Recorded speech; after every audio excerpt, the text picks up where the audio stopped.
On a February night in 2012, Anchorage was buried under a thick blanket of snow and a deadly kind of silence. The small northern city of Alaska was no stranger to darkness or cold, but nothing could prepare it for the strange emptiness left behind the next morning. The Common Grounds coffee kiosk was still there, its soft yellow lights fading behind fogged-up glass. A cappuccino sat cooling on the counter, the swivel chair slightly askew. No blood. No sign of a struggle. Just no more Samantha Koenig. The security camera across the street captured the last 7 minutes.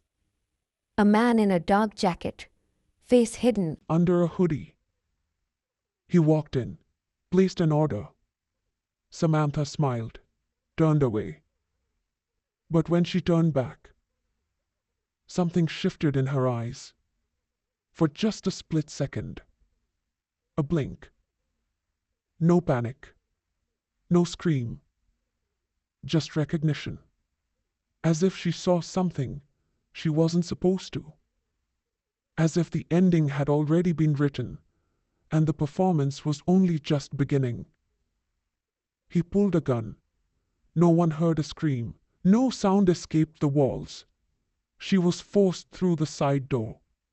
In the last seconds of the footage, their shadows stretch long across the snow, then vanish. At first, police thought she ran away. Maybe a fight with a boyfriend. The media hadn't picked up the story. Friends posted a few worried updates online. But somewhere beneath the freezing crust on the edge of town, a hand had already gone cold. A body was being kept, not to be hidden, but to keep playing a role in a show she never agreed to join. And that same night, he walked away from the scene like a stranger passing through. No one called the cops. No one saw a thing. The night stayed quiet. Snow kept falling. And that perfect disappearance. That was the first sign this evil wasn't here to make noise. It came to leave a silence. The kind you can't quite name. Israel Keyes wasn't born in the dark, but he grew up on the edge of the world, where light never reached. No street lights, no schools, no neighbors, just deep woods, hunting rifles, and twisted prayers in a fringe religious cult tucked away in the Washington wilderness.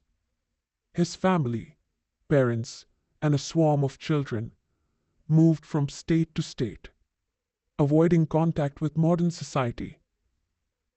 They believed the government was the enemy, believed textbooks were brainwashing tools, believed kids didn't need teachers, just God. Keyes learned to read from the Bible, learned to shoot by gutting wild game, learned to kill without watching the blood too long. In that world, morality didn't come from laws. It came from silence. His childhood had no friends, no doctors, no holidays. But there were knives, there were guns, and there were long stretches of time alone in the forest, listening to the snap of bird bones breaking in his hand. Farm cats went missing. Squirrels were tied up with wire. He didn't kill for fun. He didn't kill out of hate. He just wanted to know what it felt like. Then he did it again and again, until it became a rhythm. When he was a teenager, the family moved to a remote part of Alaska. No one noticed him. No one stopped him. Once, he tied a boy to a tree and taped his mouth shut, just to see how long he'd stay quiet. No one knew. And maybe no one wanted to. In 1998, he joined the military. A strange choice, but it made sense. The military didn't create the monster. It just taught him how to show up on time, how to clean up after himself, how to move without leaving a trail. The military didn't ask why. It just taught how. He was deployed to Egypt, then Fort Lewis, then Fort Hood. His fellow soldiers remembered him as quiet, clean-cut, not much of a drinker. A guy so normal, it was boring. But when he was alone, he was never idle. He drew. He planned. He thought about how to kill without being caught. For Keyes, the army was a lab. Every deployment was an experiment in deadly discipline. When he got out, he didn't kill right away. He waited, watched, moved. From one house to the next gas station, from one map to another. In his mind, a blueprint was taking shape. A network that didn't need motive, didn't need specific victims, just opportunity. Israel Keyes didn't wake up one morning and decide to kill. He didn't snap. He didn't lose his way. He walked a straight line, from a childhood with no voices to a youth with no sense of remorse. And when he finally acted, his hands didn't shake.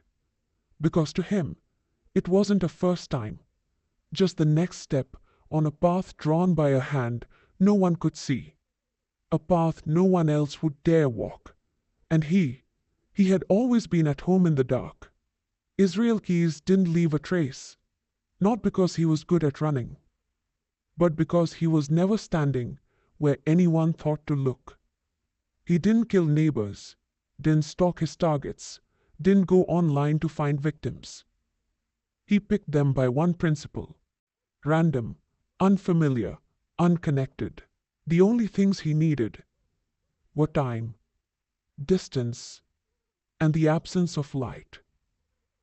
Each murder was its own project. No repeats, no signatures, no patterns for investigators to track. That's why for years he killed, and no one realized it was a series. No one linked the crimes, because there was nothing to link. Keyes never left home with weapons. No knives, no guns, no rope. Instead, he buried his killing tools across multiple states. Years before the crime ever happened. These kill kits held handguns, folding knives, zip ties, masks, duct tape, even bleach and a small shovel. All wrapped tight in plastic, sealed in buckets, buried deep underground, like seeds of death, just waiting to bloom. Every time he acted, he drove or flew thousands of miles, rented a car with cash, used no phone. He stayed in cheap motels or pitched a tent in the woods. He'd walk miles to dig up a kit, then wander through unfamiliar neighborhoods, waiting for a moment. A woman home alone, a couple who just went to bed, someone pumping gas after midnight. No connection, no motive. Just timing. He preferred rain or snow. Weather erased footprints, muffled sound, made cops less eager to investigate outdoor scenes. He parked far from the location, walked through alleyways, switched gloves mid-route. If someone saw him, he'd already changed clothes.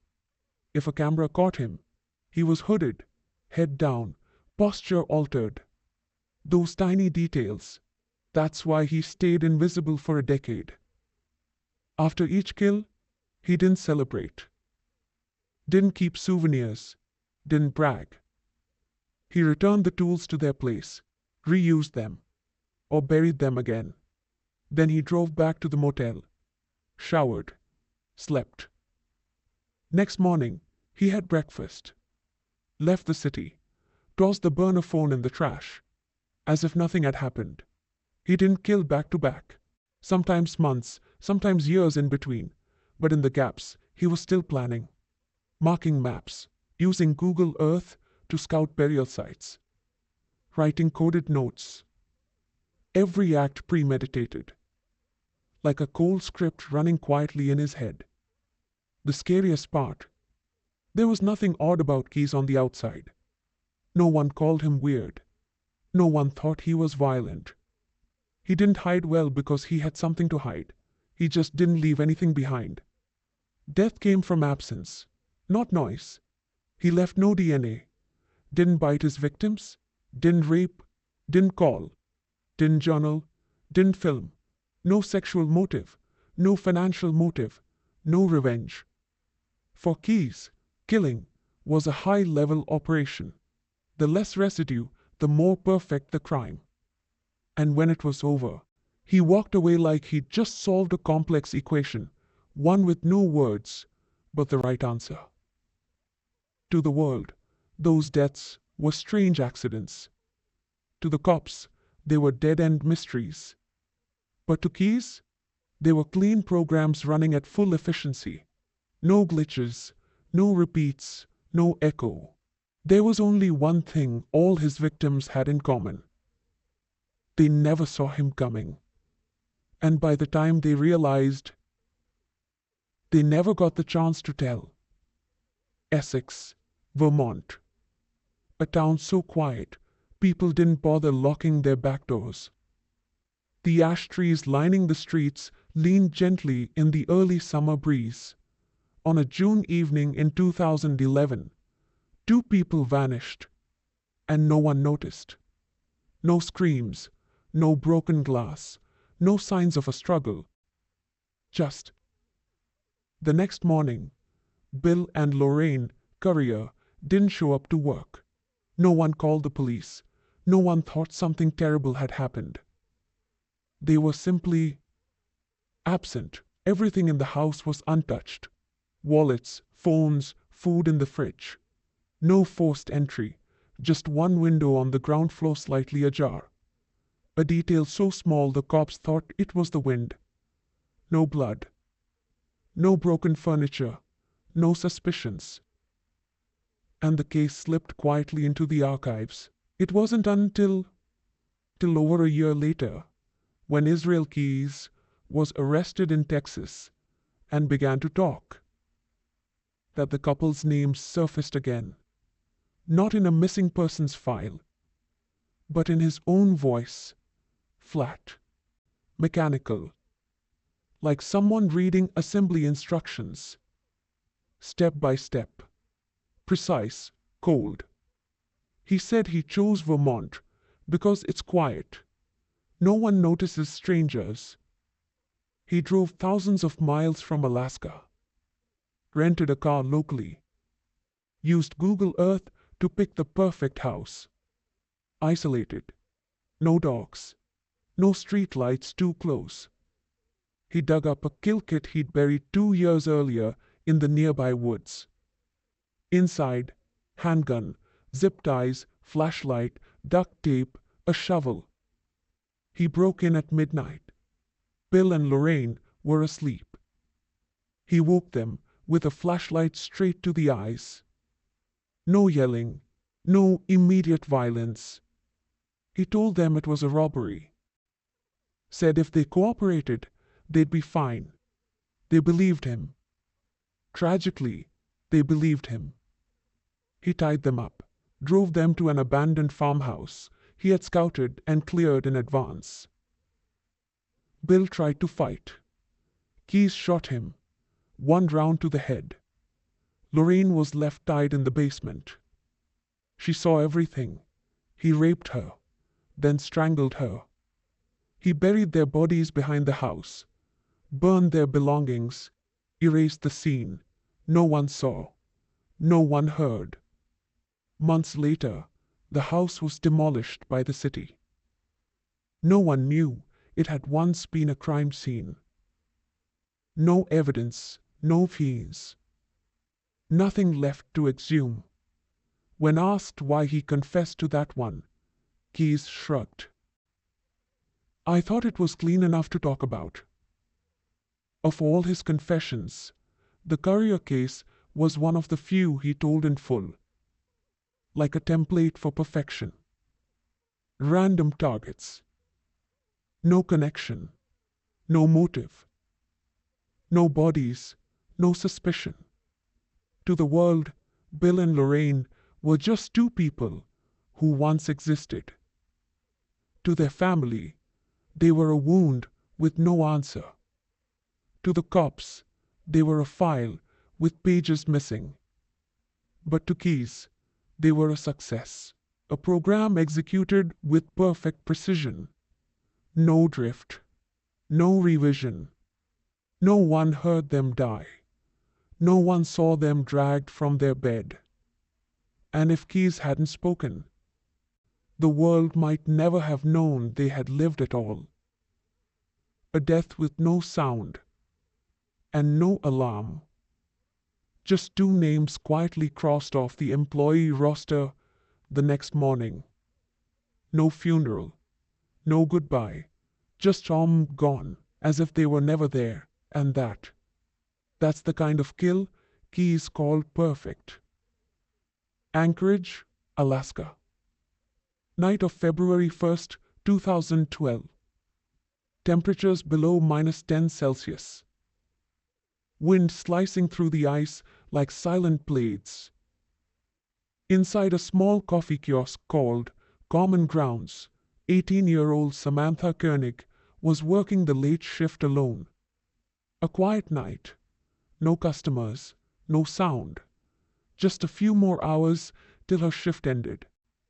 A man approached the counter, thick coat, hood pulled tight over his face.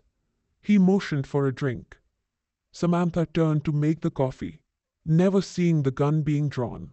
The surveillance video lasted just a few minutes, but everything played out like a silent film. No screams, no visible violence, only her eyes. A flicker of fear when she realized something was off. A reluctant nod. Then the side door opened. They vanished into the dark. He forced her into a truck, tied her hands, blindfolded her, drove her home, where his girlfriend and young daughter were asleep. He kept Samantha in a shed, sealed tight. Then went to bed beside his child. Didn't kill her right away. Didn't rush. He wanted to keep her alive long enough to make use of her. The next day, he raped her. Then killed her, slowly, deliberately, with a rope he'd used before. No hesitation, no hurry. He cleaned the body, brushed her hair, placed the corpse in a freezer. Then went on vacation with his family. On a beach in the Caribbean, he drank cocktails, took smiling photos with his daughter. Meanwhile, Samantha lay frozen, eyes still open, skin turning the color of paper. 2 weeks later, back home, the performance continued. He built a stage, pulled the body from the freezer, applied light makeup, sewed her eyelids open with fishing line, combed her hair, propped her head against the wall, placed a copy of the Anchorage Daily News, dated February 13th, beside her, as proof she was still alive. A Polaroid photo. Shot from an angle, dim lighting, a fake smile. A corpse made to play the role of the living in a play he'd written for an audience of one, himself. He put the photo in an envelope, along with the ransom note, and dropped it in a public mailbox. Her family received it, and thought maybe. There was still hope. They prayed, made calls, offered rewards. All the while, he watched their reactions. Like a viewer watching the movie he'd already directed. Samantha wasn't just a victim. She was a prop. a character he had staged to perfection, from the eyelids stitched open to the stiff posture sculpted by his hands. A corpse forced to say, "I'm still here." But in truth, she had been dead before anyone even started looking. Keyes didn't want the ransom money. He wasn't trying to prolong the game. He just wanted to see. Could he make the world believe in a dead girl who smiled? And the answer was yes. For a few days, all of Anchorage hoped. Samantha's family hoped. The media took notice. And it was all just a thin coat of paint over a death that had frozen long before.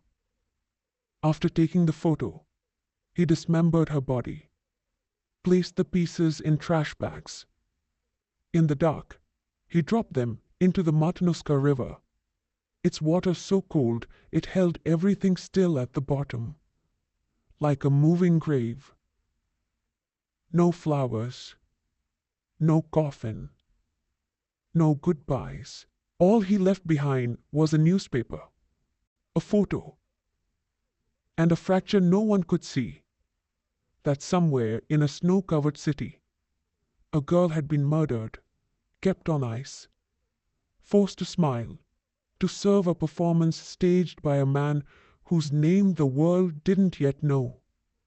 But he was there, watching and smiling back, with eyes so hollow no light could reach inside. After sending the photo of Samantha with the newspaper and ransom note, Israel Keyes moved into the next phase of his performance. A chase only he knew was happening, and everyone else was being forced to join. He took Samantha's ATM card and started withdrawing cash. Not once, multiple times, with planning, with distance, and with intention. February 29th, $500 withdrawn in Anchorage. March 1st, Wilcox, Arizona. 3 days later, New Mexico. Then Humble, Texas. Then Shepherd. Finally, Lufkin. Each location was hundreds of miles apart, each withdrawal spaced out by days. He didn't linger at the machines. He moved past them like a cold wind. Cameras caught only a blur. A hooded jacket, dark glasses, no fingerprints, no voice, nothing to trace. Just one thing in common. He always knew where the cameras were, and exactly what they would capture, almost like he wanted them to. The car he drove was a white Ford Focus, ordinary, cheap, forgettable. He rented it under a fake name, never used a credit card.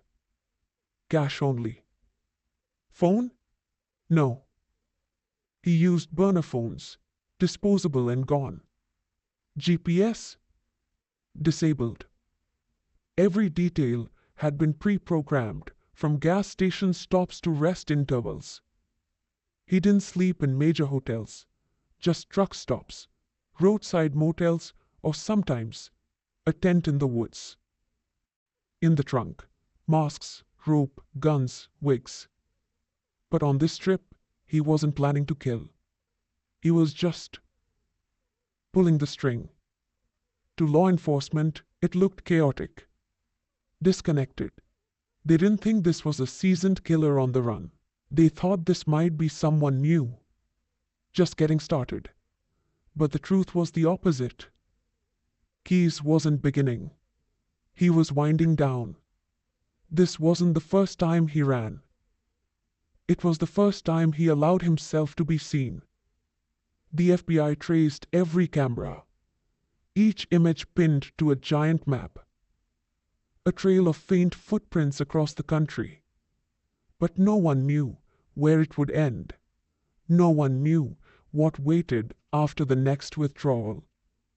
He left no digital trace, no searches, no logins, no phone calls. The journey was a silent leap from dead zone to dead zone, as if he were dancing to a soundtrack only he could hear.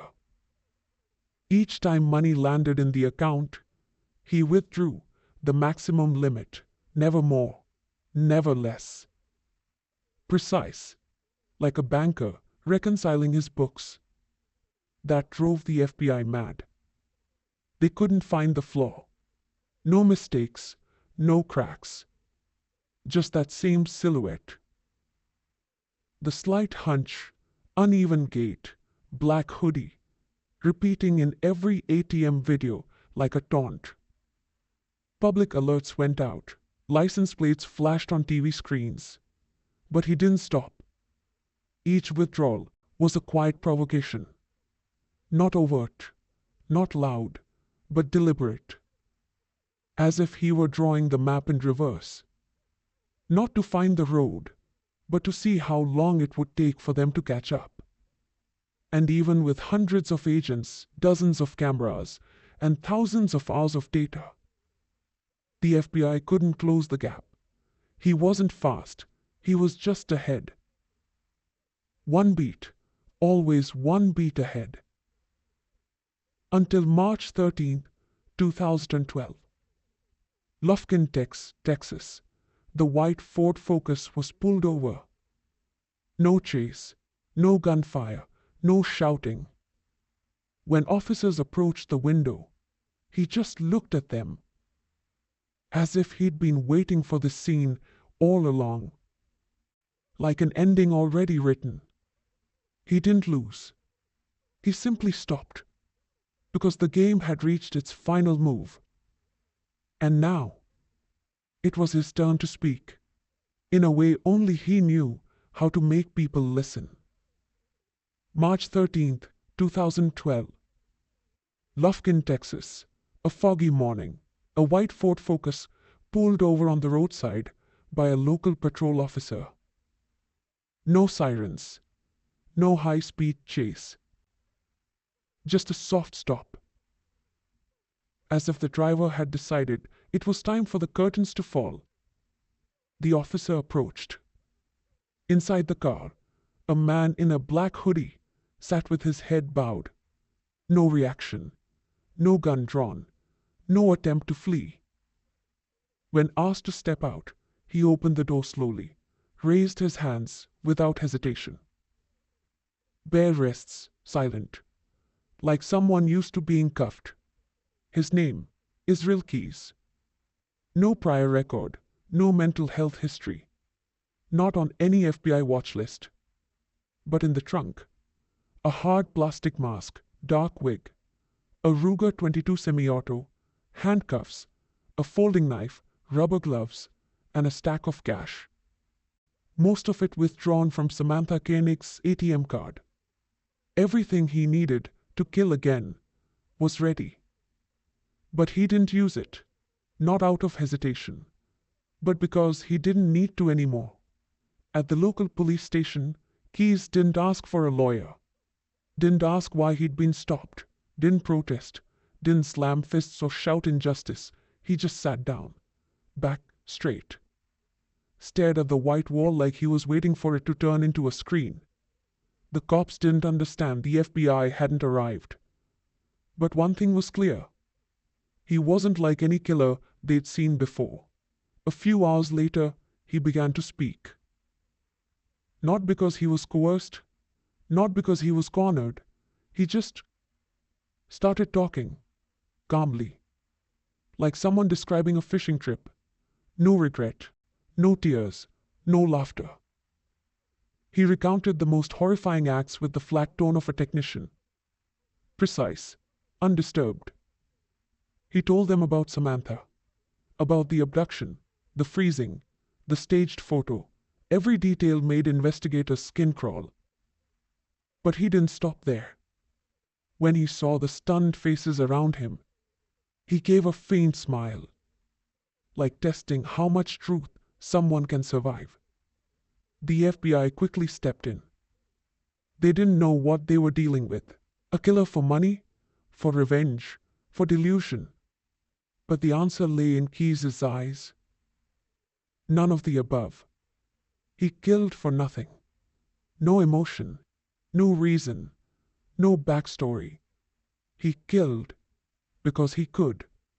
While in custody, he kept scribbling into notebooks, odd symbols, nameless maps. He spoke only when he chose to. And every time he did, he controlled the room. The air froze. Investigators became audience, and he, the writer, the director, performing a play whose victims had long been gone. The most terrifying part, he didn't hide anything. But he didn't reveal it all either. He dripped information like a warden handing scraps to starving inmates. If you were impatient, you got nothing.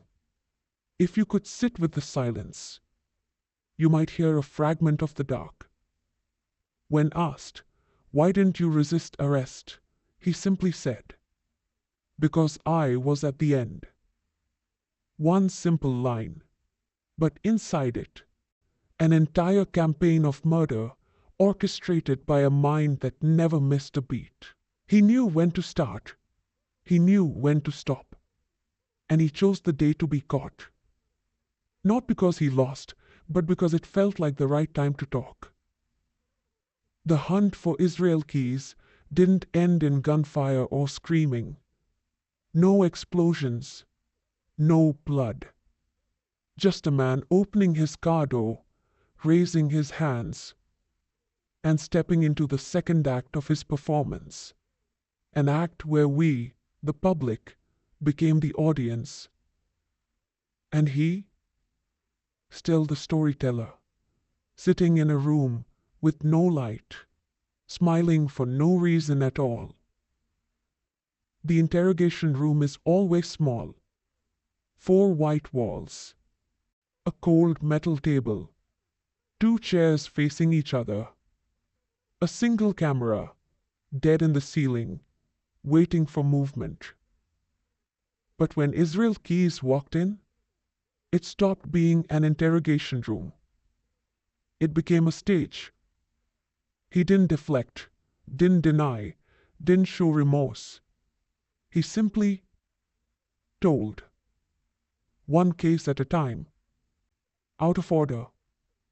Without logic, as if he were picking cards from a shuffle deck. And speaking, softly, clearly, without blinking. Samantha. The Curriers. The unnamed woman in New York. The body near Crescent Lake. He didn't call them by name. He called them the June one, the body in the woods, the cabin. Words with no blood, no weight. As if he were talking about objects, not people. He didn't remember ages, didn't recall faces. But he remembered exactly how they gasped in those final seconds. Remembered the creak of floorboards when Lorraine Currier was dragged. Remembered the smell of wet soil clinging to the corpse. The small details, like splinters under the skin. When the investigators looked confused, or couldn't take it anymore, he paused. Sipped coffee. Waited a few seconds. Then delivered a line colder than the last. He didn't shout to be heard. He whispered. So everyone else had to be quiet. He didn't confess to cleanse himself. He spoke to control. Every word a string, tightening around the listener's throat. Sometimes he stopped mid-sentence, smiled faintly, as if he'd remembered something interesting. But then he wouldn't finish. Just let it hang. Let the listener imagine the rest. And in that space, fear began to grow roots. Keys didn't spill everything. He rationed it like crumbs. Enough to keep you from leaving. Never enough to see the whole table. Every time the FBI thought they were close, he changed the subject. Or went quiet. When they started losing interest, he'd drop a new detail, like tossing a bone to a starving dog. And they'd come running again. Even the most seasoned investigators found themselves dragged into something strange. No one was in charge of the room anymore. Everyone became a listener. And he knew that.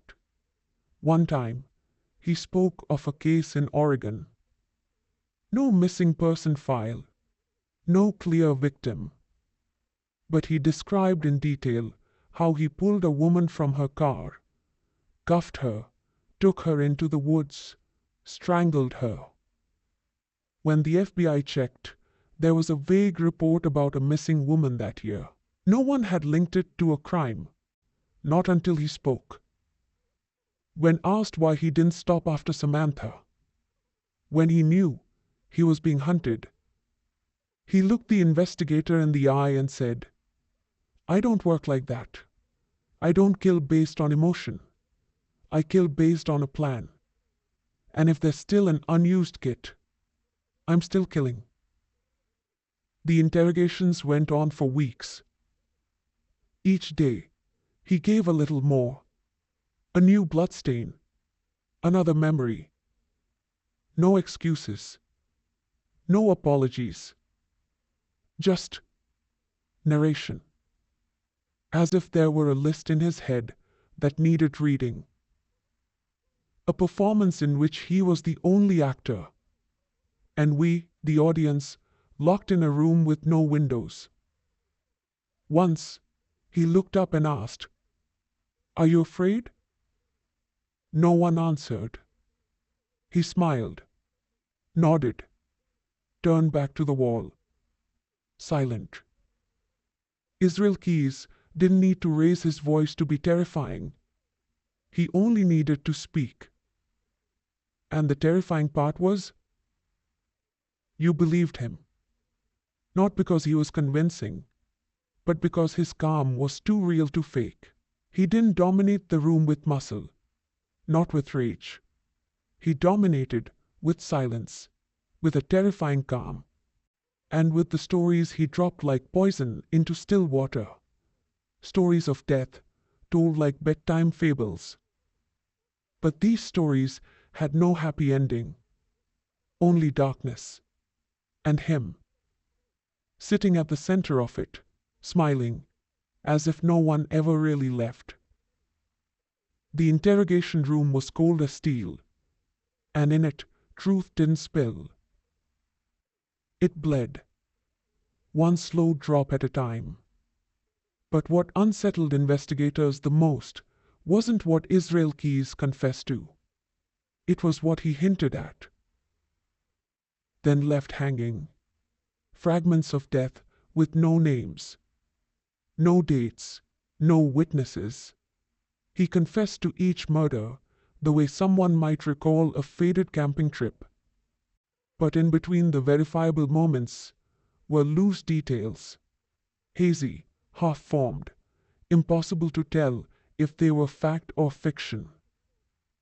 "There was a girl in New York," he said, eyes down. "Don't remember her name. Black hair. I think it was 2009. Buried her near a lake." He paused, sipped cold coffee, and moved on. The FBI scoured every missing persons file in New York. No match. No report. No family. Maybe no one ever looked for her. Or maybe no one ever knew she was gone. Or maybe she never existed outside of his voice.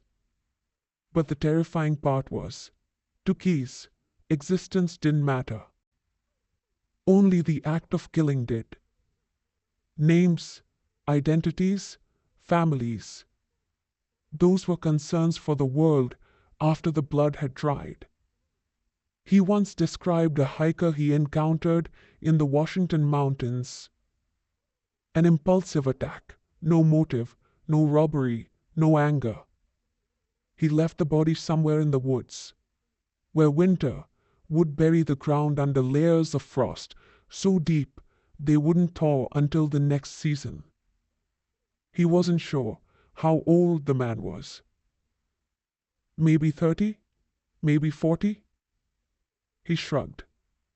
The story stopped there. No follow-up, nothing more.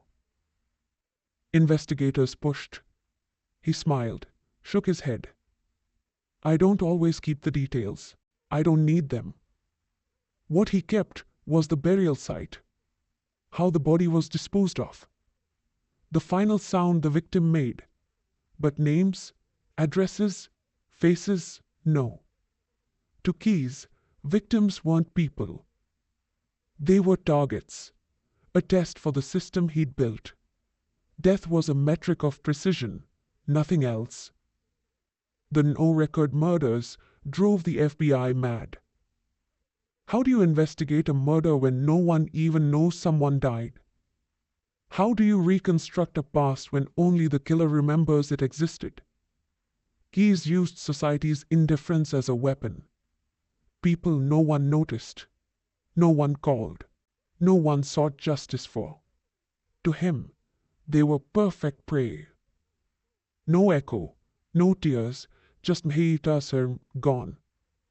When asked how many victims there were, he gave no number.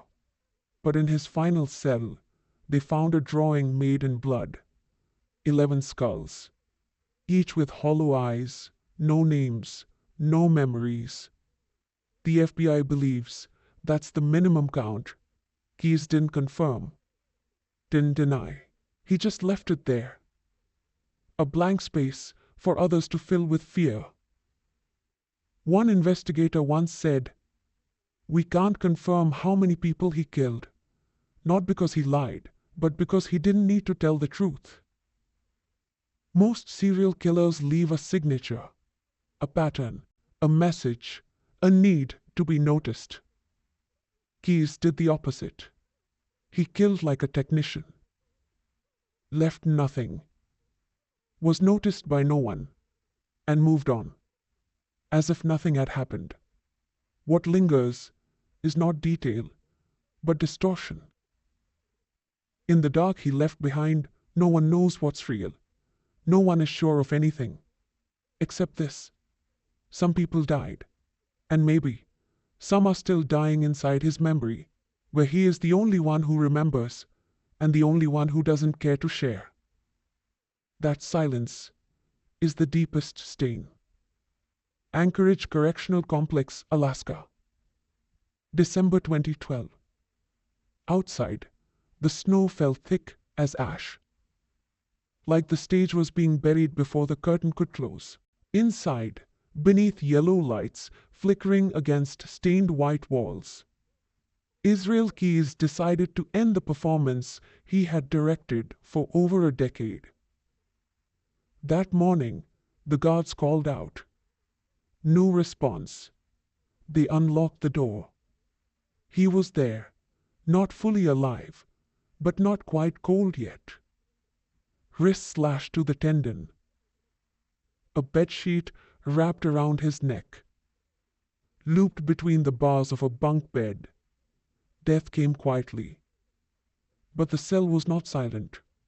On the floor, written in blood from his wrists, he left behind the one thing neither the FBI nor the public was ever prepared to see. 11 skulls, drawn by finger, crude, uneven, but unmistakable. This was a symbol, and he had written the final period. No suicide note, no apology, no message, just skulls with no names, no captions, each one a brutal reminder that he remained in control. He chose how to die, he chose when, and he chose to leave behind a number. One that, to this day, the FBI cannot say with certainty what it meant. 11 victims? 11 used kill kits? 11 sins? 11 nightmares untold? No one knows. And maybe that not knowing was the point. Keyes' death was the perfect conclusion to the architecture he'd built. Not because he feared court. He didn't need court. Justice was a concept for others. He needed control. And absolute control, for Keyes, meant choosing the exact moment to vanish. The FBI lost their only witness, the only map, the only thread that linked a dozen invisible crimes. And he knew it. His death wasn't an escape. It was a move, a final step, a closing line of code. No more interviews, no more leads, only blanks, unidentified bodies, kill kits buried somewhere across the heart of America. Still waiting, and maybe never to be found. They're like landmines buried deep. They don't tick, they don't explode, they just rest, sleeping beside his secrets. For the agents who had followed him for months, the news hit like a fist. Not because they pitied him, but because they understood. He had won, not in court, but in the war over information. He said exactly what he wanted, then cut the wire. His prison cell became his final crime scene. No one else died that night, but dozens were left alive without answers. Those skulls weren't drawings. They were black holes of memory. Each one a question mark etched in red. Who were they? And worse, who might still be alive, not knowing they're already on the list? In death, Keyes kept the one thing he valued most: secrecy. No one could make him speak. No one could make him stay. And when he ended the monologue, what we were left with was a song cut off halfway. No final chord.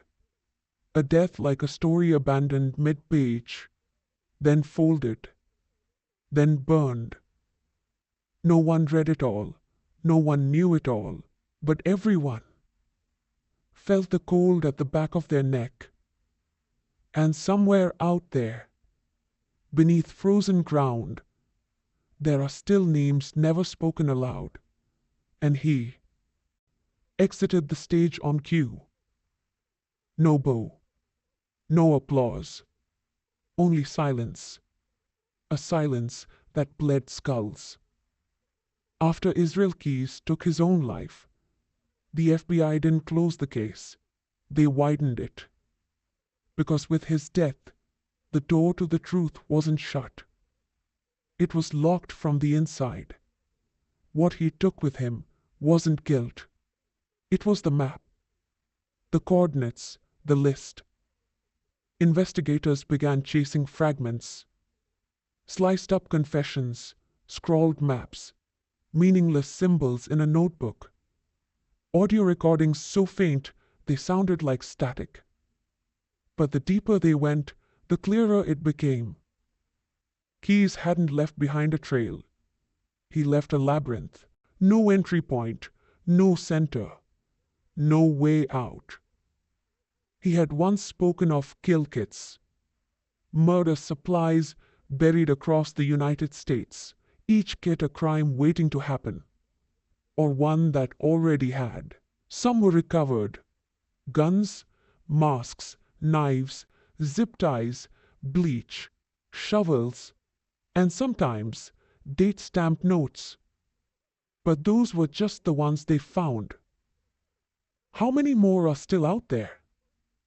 Buried beneath moss and frost, waiting in silence.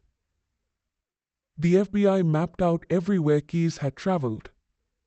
Bank records, receipts, GPS logs. But that was only the surface. He used rental cars, paid in cash, turned off his phone. Sometimes he drove thousands of miles just to bury a single plastic container. And drove right back. No murder, no missing person, no suspicion.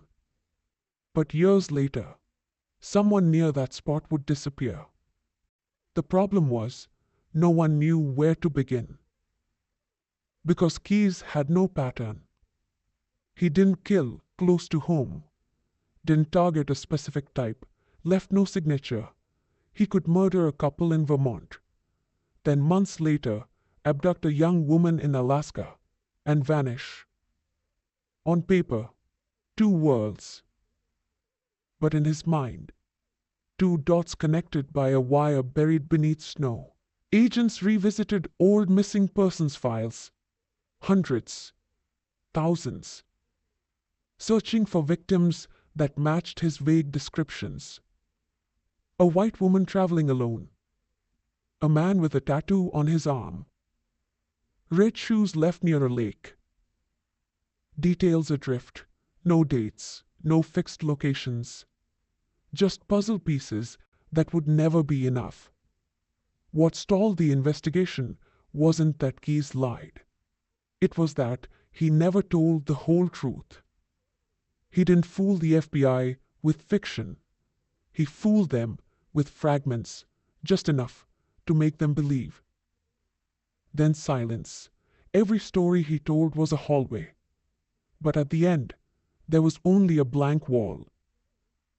One agent said, "We know he killed more. We know there are others. But every lead he left us ends in a dead end." As if he severed the wires before we could even trace them. Even when they returned to towns he'd passed through. Reviewed footage, interviewed locals, searched for clues. There was nothing. He left no trace. It was like he'd edited himself out of reality as it was still unfolding. Keyes's death wasn't closure. It was theft. He took with him the answer to a puzzle only he ever understood. What remains for the FBI and the world are boot prints lost in old snow, plastic buckets buried beneath the nation, and the slow, aching realization. This time, evil wasn't caught. It simply retreated. Israel Keyes' legacy isn't the number of people he killed. It's the number he made the world never know had died. And that was the perfect victory. A victory made of fog. A victory carved from the permanent absence of answers. Israel Keyes didn't scream in court. He didn't rant about voices in his head. He didn't blame his childhood or God or the dark sheer duck. He wasn't insane. He wasn't delusional. After hours of interviews, psychological analysts came to a conclusion. He was fully sane, in fact above average intelligence, emotionally controlled, logically precise, sane enough to kill, cold enough not to explain. That comforts no one. If anything, it makes it worse, because it proves something. He wasn't some warped outlier. He was just a person. A man who could share dinner with you, go camping with his daughter, make small talk with a neighbor, and bury someone's body in the ground without a single tremor in his hands. The world likes to call men like him monsters. Demons. Not human. But Keyes was different. He didn't want to be seen as abnormal. He called himself an ordinary man. Just one who was good at planning. And when you look at how he killed, how he moved, how he disappeared, you realize he was telling the truth. We search for something alien in evil so we can feel safe from it. But Keyes blurred that line. He didn't growl in the dark. He wore a jacket, paid in cash, and knew exactly when to stop. In a modern world where everything leaves a trace, Keyes moved like a cold wind. Quiet. Traceless. Not because he was supernatural, but because he calculated like an engineer. And if one man could kill like that, undetected, how many others are walking among us? Not killing today, not making a sound, just planning and waiting. Israel Keyes is dead, but he left behind an absence, not just in the criminal record, but in the minds of those who once believed evil was easy to spot. The truth is, we don't know. We may never know. And that is what makes him, and men like him, the kind of fear without a name, without a face, without a sound, just a human.